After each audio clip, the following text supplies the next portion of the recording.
മത്തായി സുവിശേഷം 3-ാം അധ്യായം. ആ കാലത്ത് യോഹന്നാൻ സ്നാപകൻ വന്ന് യഹൂദ്യ മരുഭൂമിയിൽ പ്രസംഗിച്ചു, സ്വർഗരാജ്യം സമീപിച്ചിരിക്കയാൽ മാനസാന്തരപ്പെടുവിൻ എന്ന് പറഞ്ഞു. മരുഭൂമിയിൽ വിളിച്ചു പറയുന്നവൻ്റെ വാക്കാവിത്, കർത്താവിൻ്റെ വഴി ഒരുക്കി അവൻ്റെ പാത നിരപ്പാക്കുവിൻ എന്നിങ്ങനെ യെശയ്യാ പ്രവാചകൻ പറഞ്ഞവൻ ഇവൻ തന്നെ. യോഹന്നാന് ഒട്ടകരോമം കൊണ്ടുള്ള ഉടുപ്പും അരയിൽ തോൽവാറുമുണ്ടായിരുന്നു. അവൻ്റെ ആഹാരമോ വെട്ടുക്കിളിയും കാട്ടുതേനുമായിരുന്നു.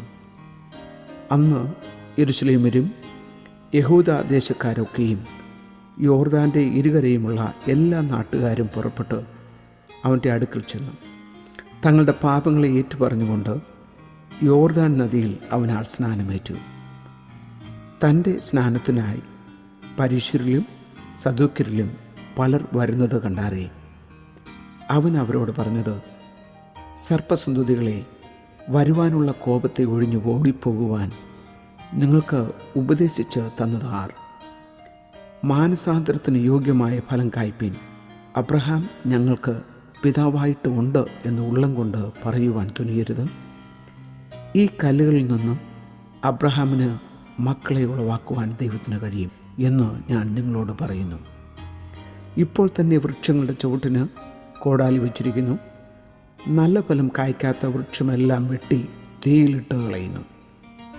ഞാൻ നിങ്ങളെ മാനസാന്തരത്തിനായി വെള്ളത്തിൽ സ്നാനമേൽപ്പിക്കുന്നതേയുള്ളൂ. എൻ്റെ പിന്നാലെ വരുന്നവനോ എന്നേക്കാൾ ബലവാനാകുന്നു. അവൻ്റെ ചെരുപ്പ് ചുമപ്പാൻ ഞാൻ മതിയായവനല്ല. അവൻ നിങ്ങളെ പരിശുദ്ധാത്മാവിലും തീയിലും സ്നാനമേൽപ്പിക്കും. വീശുമുറം അവൻ്റെ കയ്യിലുണ്ട്.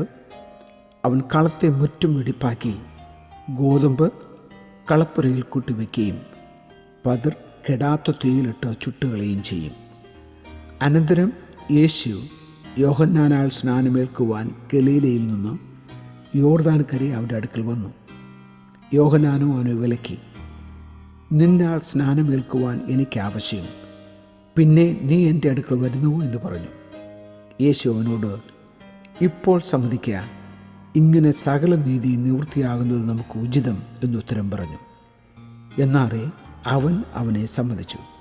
യേശു സ്നാനമേറ്റ ഉടനെ വെള്ളത്തിൽ നിന്ന് കയറി. അപ്പോൾ സ്വർഗം തുറന്നു. ദൈവാത്മാവ് പ്രാവുന്ന പോലെ ഇറങ്ങി തൻ്റെ മേൽ വരുന്നത് അവൻ കണ്ടു. ഇവൻ എൻ്റെ പ്രിയപുത്രൻ, ഇവനിൽ ഞാൻ പ്രസാദിച്ചിരിക്കുന്നു എന്ന് സ്വർഗത്തു നിന്ന് ഒരു ശബ്ദവും ഉണ്ടായി.